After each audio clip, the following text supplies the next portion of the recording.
এ বন্ধু চল তোরে, অনেক দেরি হয়ে গেল, চল। কার জন্য অপেক্ষা করতেছি? সময় নাই তো। আরে দাঁড়া রে বন্ধু, তোরা এত ব্যস্ত আছিস কেন? আই 2-4 মিনিট আর প্লিজ। এই তোর এতক্ষণে আসার সময় হলো? এ এই হিন্দু তোর বন্ধু, আর এর জন্য আমরা এতক্ষণ অপেক্ষা করলাম। আমরা এর জন্য এতক্ষণ ওয়েট করলাম? হ্যাঁ, তোর এত নিম্ন মানসিকতা?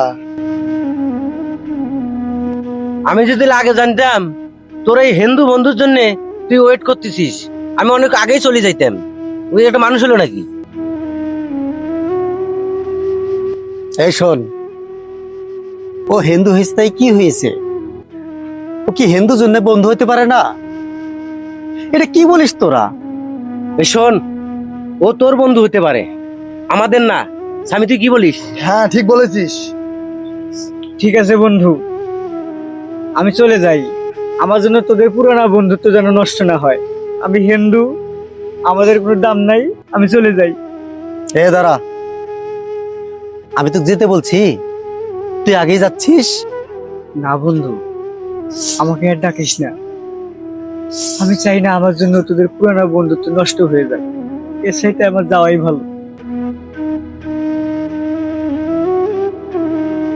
এ দাঁড়া, তুই আগে কই যাচ্ছিস? আর তুই এটা কি বলিস? আরে হিন্দু আর মুসলমানের কোনো বিভেদ আছে? কোন জায়গায় লেখা আছে যে হিন্দু মুসলিম বন্ধু হইতে পারবে না? তোর হাত কেটে দেখ আর ওর হাত কেটে দেখ, রক্ত মিশা, তুই আলাদা করতে পারিস কিনা?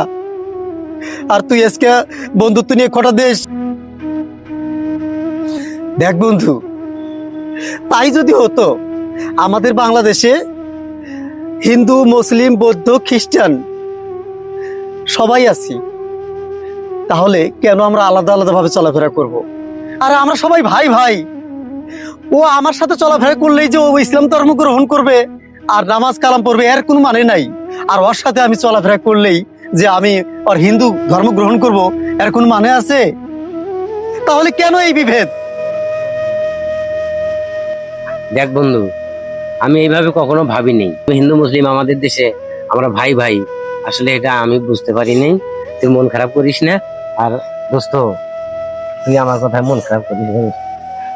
আসলে এটা আমি বুঝতে পারি। বন্ধুরে, তোদের কথায় আমি খুব খুশি হয়েছি। 95% মুসলিমের দেশে যদি আমাদের মতো হিন্দুদের ভালো নাই বাসতি, তাহলে আমরা দেশে টিকতে পারতাম না। দোস্ত, তুই আমার কথায় মন খারাপ করিস না, আসলে আমি ওটা বুঝতে পারিনি। এই তোরা এখানে থাকবি না যাবি? আরে অনেক তো হলো। চল আরে আমরা আজ থেকে হিন্দু মুসলিম বৌদ্ধ খ্রিস্টান সবাই ভাই ভাই বন্ধু হিসেবে চলাফেরা করব। অবশ্যই। কি বলিস? চল।